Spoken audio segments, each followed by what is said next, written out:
안녕하십니까. 안녕하십니까. 네, 시장님 어떤 분이세요? 네, 우리 시장님은 일단 서울대학교를 나오시는데 멋진 분이십니다. 그리고 노래도 잘하십니다.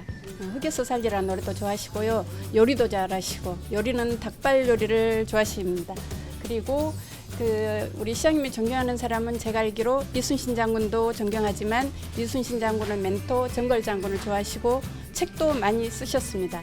그래서 우리 시장님이 이야기하시면 워낙 재치가 있고 이트가 있으셔서 귀담아 들으셔야지 이해를 할 수 있습니다. 아무튼 우리 시장님은 제가 보기에는 우리 순천시에서 가장 멋진 분이십니다.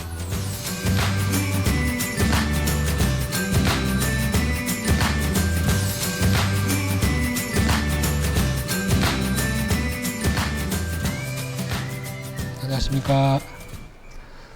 불교 공유수 힐링대담 해철입니다.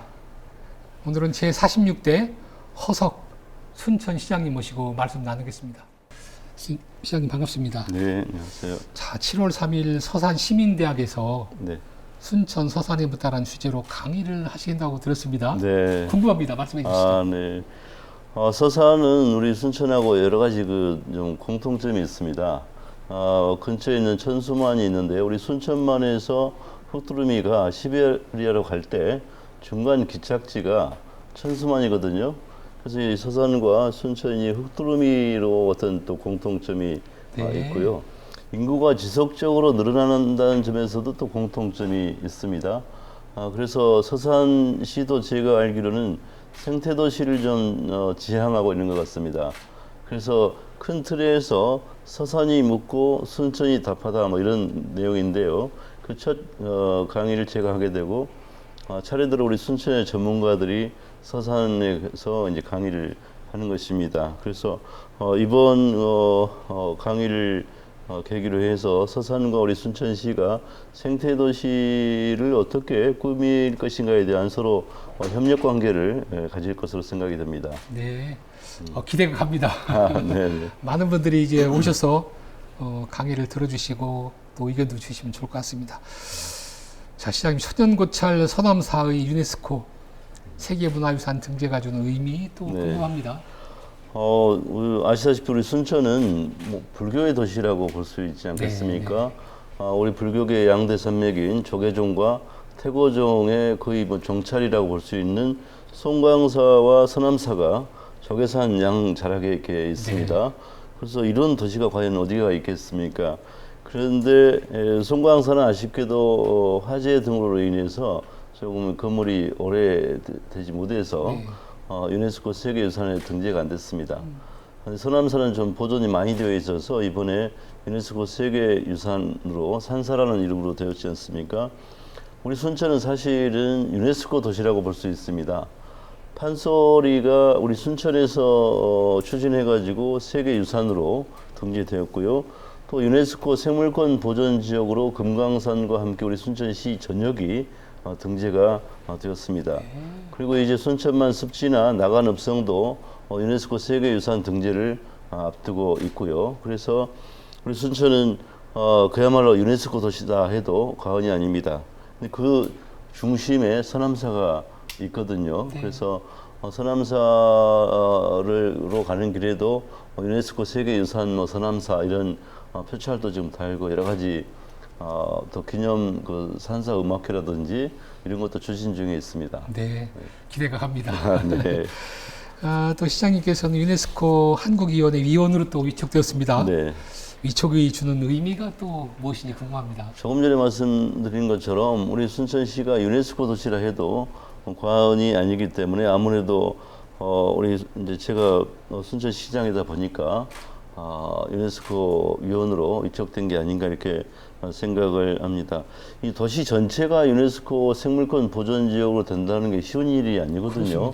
네, 그래서 그만큼 우리 순천의 의미가 크고 조금 전에 말씀드린 서남사라든지 다양한 유네스코 관련된 것들을 이렇게 버무려서 같이 유네스코 투어 이런 관광 상품도 만들려고 생각하는데 그런 점에서 제가 유네스코 한국위원회 위원으로 위촉된 게 매우 의미가 있다고 생각하고요.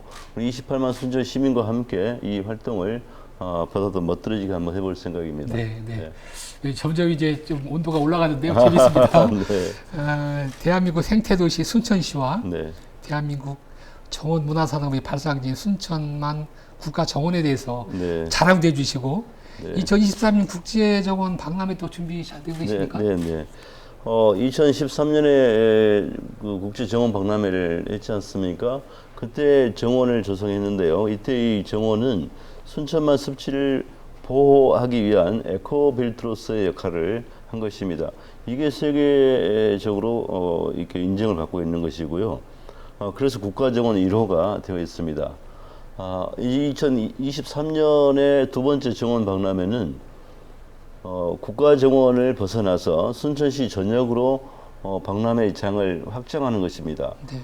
조금 전에 말씀드린 서남사만 해도 사실은 종교를 떠나서 대한민국에서 가장 아름다운 정원이라는 느낌도 네. 들지 않습니까? 그래서 서남사나 이 송광사를 거닐면 뭐 기독교 신자든 불교 신자든 네. 누구든 힐링이 되는 그런 공간이죠. 그래서 우리 순천은 도시 전역이 그런 어디를 거닐거나 어디서 숨만 쉬어도 힐링이 되는 그런 도시로서 전 세계에 알릴 생각입니다. 그래서 시민 주도의 2023년 국제정원 박람회를 지금 차분하게 준비를 하고 있습니다. 네. 순천만 국가정원에 대해서 조금 더 자랑 더 해주시죠. 사실은 순천시장이 자랑한다고 해서 될 일은 아니고요. 국가정원과 순천만 습지는 사실 하나의 세트입니다. 이건 이미 입소문이 퍼져 있죠. 어떤 맛집도 뭐 TV 광고한다고 해서 맛집이 아니고 입소문 나면은 막 줄을 서지 않습니까? 네, 네. 우리 순천만 국가정원, 순천만 습지는 해마다 500만 명 이상이 지금 5년, 6년째 방문하고 있습니다. 그만큼 이미 이제 입소문이 나 있는 그 맛집에 이런 수준이 되어 있고요. 이 가치는 10년 되는데 10년 뒤, 100년 뒤 갈수록 가치가 커질 수밖에 없습니다. 수목이 더 울창하게 네. 될 것이기 때문에요. 그래서 최근 코로나19로 방문객이 좀 많이 줄어들었는데요. 오히려 더 저는 좋다고 생각합니다. 국가정원을 찾는 분들이 좀 여유롭게 네, 둘러볼 수 있는 이런 계기가 된 것 같아서 저는 이 정도가 더 적정한 관광객이 아닌가 이렇게 생각하고 있습니다. 근데 다른 시군 보면 이제 코로나19로 인해서 네. 폐쇄를 한다든지 그런 아주 극약 처방을 하고 계신데 순천만 국가정원 그게 안 해서도 괜찮습니까? 저희는 사실은 청정 지역이다 보니까 과거에 대구가 아주 심각했을 때 대구에서도 오시고 마치 6.25 때 피난 온 것처럼 근데 우리가 매몰차게 가시오 할 수는 없지 않습니까? 네, 네. 그래서 우리가 이제 방역은 좀 더 철저히 하고 있습니다만 코로나19가 오히려 우리 순천에는 위기가 기회인 것 같습니다. 왜냐하면 관광의 이 트렌드가 바뀌지 않습니까? 국외 여행보다는 국내 여행이 이제 늘어날 테고 단체 관광보다는 개별 혹은 가족 단위 관광이 늘어날 것입니다. 대통령께서 이번에 주창하신 그린 뉴딜, 그린 뉴딜은 사실 우리 순천을 보면 알 수가 있거든요. 네, 네. 생태를 기반으로 해서 경제 활력을 이어가는 이게 그린 뉴딜의 핵심입니다. 그래서 오히려 이번 코로나19는 우리 순천시에는 매우 좋은 기회다 저는 이렇게 생각을 합니다. 혹자들은 이제 그 말씀 중에 그린 뉴딜을 하는 게 순천시를 위해 사는 거 아니냐 그런 이야기를 듣고 왔습니다. 뭐 청와대하고 사실은 교감도 있습니다. 이번에 네.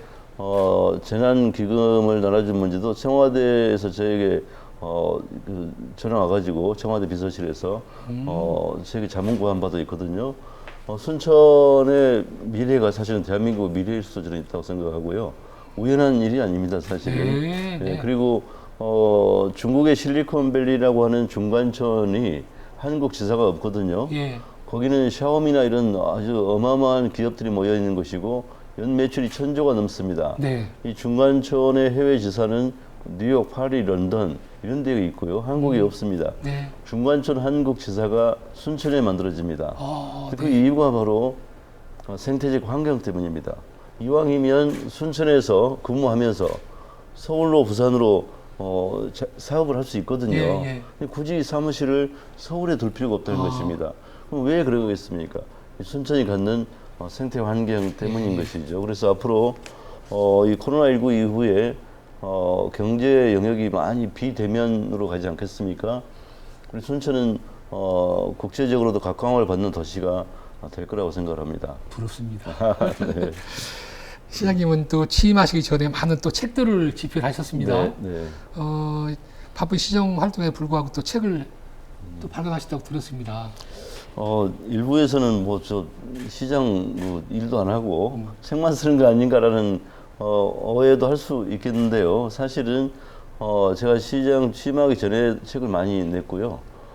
지금까지 한 30여 권 냈거든요. 네. 근데 시장 취임 이후에 낸 책들은 대부분 다 써놨던 것입니다. 써놨던 것들을 틈틈이 좀 이렇게 교정을 보고 발간한 것이라서 지난 2년 동안 책 쓰느라고 제가 투자한 시간은 거의 없다고 네. 볼 수 있고요. 사실 가장 애정이 가는 그 책 가운데 하나가 우리는 일꾼이라는 책입니다. 제가 1995년에 노동운동할 때 썼던 책인데 그 당시에 거의 베스트셀러였습니다. 예. 전국의 노동운동을 하는 분들, 노조 간부들, 또 학생회 간부들은 제 책을 읽지 않으면은 활동 안 하는 사람들입니다. 그것을 20여 년의 어떤 세월의 변화를 담아서 신 우리는 일꾼이라고 예.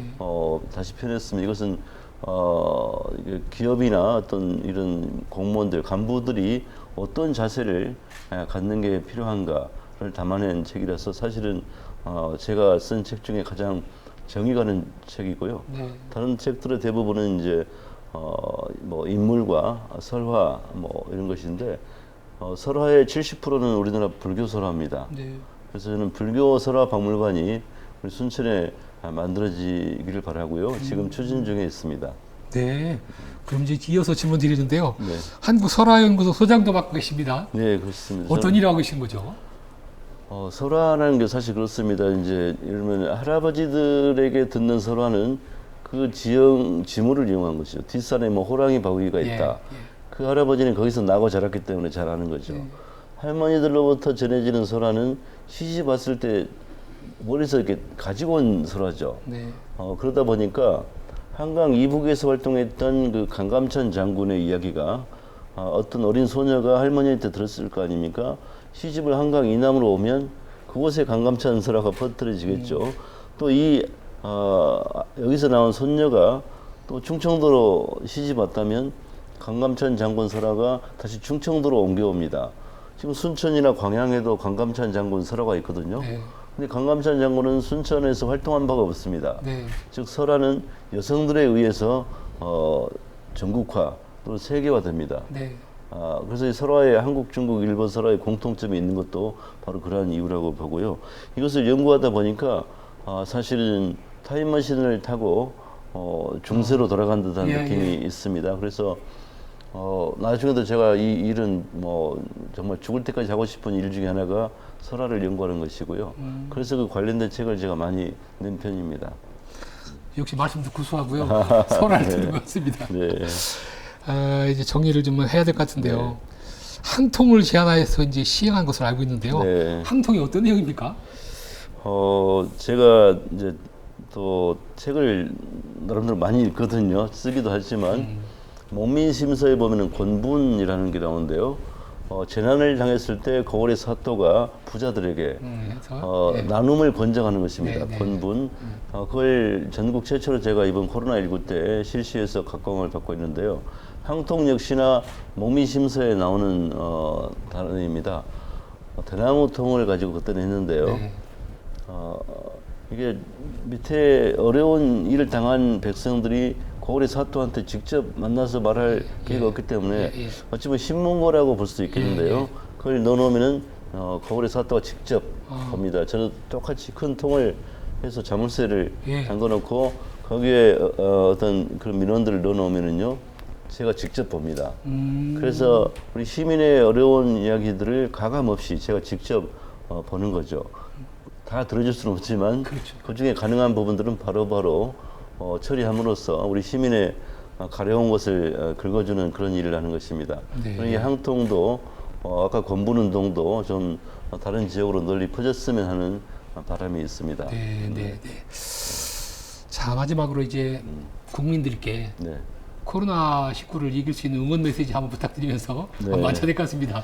네, 이 방송을 보고 계시는 국민 여러분, 그리고 순천 시민 여러분, 코로나19는 정말 우리에게 위기이고 찬란한 봄을 빼앗아 갔습니다. 하지만 코로나19가 오히려 우리가 바쁘게 앞만 보고 살아온 우리들에게 뒤를 좀 돌아볼 수 있는 어떤 성찰의 계기를 마련해 준 것이라고 생각할 수 있겠습니다. 그리고 21세기를 살아가는 현대인들에게 자연과 더불어 살아가라는 어떤 또 깨우침을 주기도 한다고 생각합니다. 그래서 오히려 이 위기를 기회로 만들어서 좀 좌절하고 있을 게 아니라 새로운 어떤 역동적인 대한민국의 미래를 만들 수 있게끔 우리가 국민 여러분 또 순천 시민 여러분 머리를 맞대고 함께 지혜를 모았으면 하는 바람입니다. 불교 공유소 힐링대담 오늘은 제46대 허석 순천시장님 모시고 말씀 나눴습니다. 감사합니다. 감사합니다.